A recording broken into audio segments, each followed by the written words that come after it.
RBI reserve bank of India ये देश का सेंट्रल बैंक है जिसे केंद्रीय बैंक कहते हैं। इसका एस्टैब्लिशमेंट 1 अप्रैल 1935 को हुआ था। आरबीआई एक्ट 1934 के अकॉर्डिंग आरबीआई का एस्टैब्लिशमेंट हिल्टन यंग कमीशन के रिकमेंडेशन पे इसका एस्टैब्लिशमेंट हुआ था। आरबीआई का हेडक्वार्टर मुंबई महाराष्ट्र में है। इनिशियली 1935 में आरबीआई का हेडक्वार्टर कोलकाता में था, बट आफ्टर 2 इयर्स 1937 आरबीआई का हेडक्वार्टर परमानेंटली मूव्ड कर दिया गया मुंबई महाराष्ट्र में। Okay, bank rate versus repo rate. Bank rate और रेपो रेट दोनों ही आरबीआई की मॉनेटरी पॉलिसी के टूल्स हैं। तो चलिए जानते हैं। Bank rate, the rate at which RBI lends money to commercial banks for long term without any collateral securities। यानी वो रेट होता है जहां पर आरबीआई कॉमर्शियल बैंकों को लॉन्ग टर्म के लिए वो भी बिना कोलेट्रल सिक्योरिटीज के लोन प्रोवाइड करती है। Second, long term loan provide किया जाता है मोर देन 19 डेज के लिए। यहाँ पे कोई भी कोलेट्रल सिक्योरिटीज नहीं मेंटेन करनी पड़ती है आरबीआई के पास। बैंक रेट यूज किया जाता है control inflation and regulate long term credit. No reserve operation only lending, यहाँ पे कोई भी रिजर्व ऑपरेशन नहीं होता, सिर्फ लैंडिंग के लिए बैंक रेट यूज किया जाता है। जबकि रेपो रेट शॉर्ट टर्म के लिए लिया जाता है बैंक द्वारा आरबीआई से। सेकेंड इंपॉर्टेंट पॉइंट कि government securities are used as collateral. यहाँ पर गवर्नमेंट सिक्योरिटीज को गिरवी रखना पड़ता है लोन लेने के लिए। To manage short term liquidity in the economy, ये इकोनॉमी में शॉर्ट टर्म लिक्विडिटी को मैनेज करता है repo rate reserve repo for monetary policy action. The rate at which RBI lends money to commercial banks for short term against securities। Okay, यहाँ तक चीजें clear हो गई कि बैंक रेट क्या होता है। बैंक रेट वो रेट होता है जिस रेट पर आरबीआई कॉमर्शियल बैंकों को लॉन्ग टर्म के लिए लोन प्रोवाइड करती है, वो भी बिना कोलेट्रल सिक्योरिटीज के।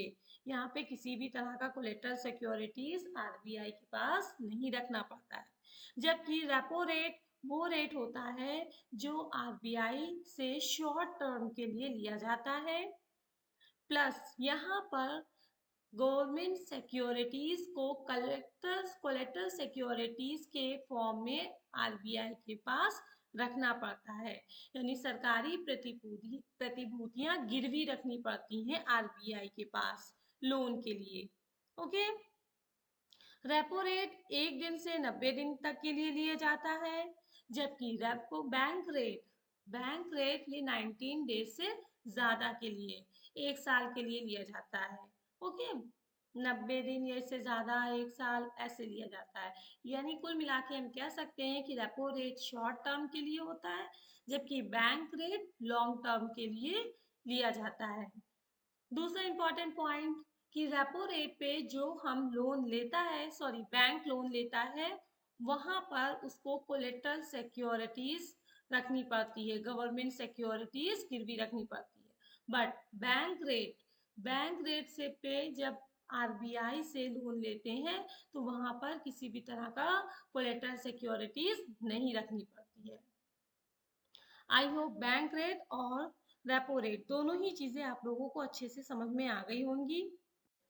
Example, if a bank needs money for a few days it borrows at repo rate. अगर बैंक को फ्यू डेज के लिए मनी बोरो करनी है तो आरबीआई से किस रेट पे लेगा?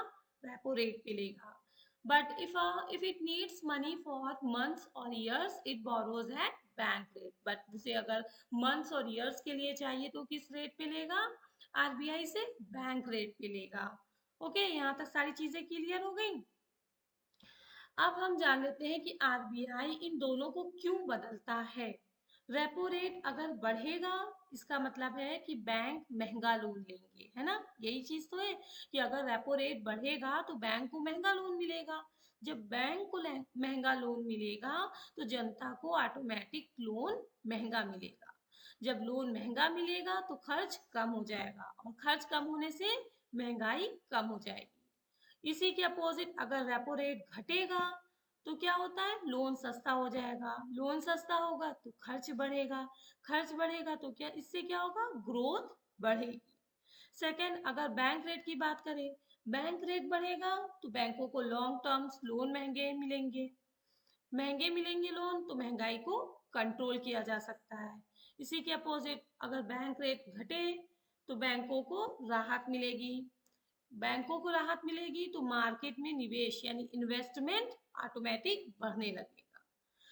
टोटल हम एज अ कंक्लूजन कह सकते हैं कि रेपो रेट शॉर्ट टर्म के लिए होता है, प्लस यहाँ पर गवर्नमेंट सिक्योरिटीज कोलेट्रल रखनी पड़ती है आरबीआई के पास। जबकि बैंक रेट लॉन्ग टर्म के लिए होता है, प्लस यहाँ पर किसी भी तरह की गवर्नमेंट सिक्योरिटीज कोलेट्रल नहीं रखनी पड़ती है आरबीआई के पास।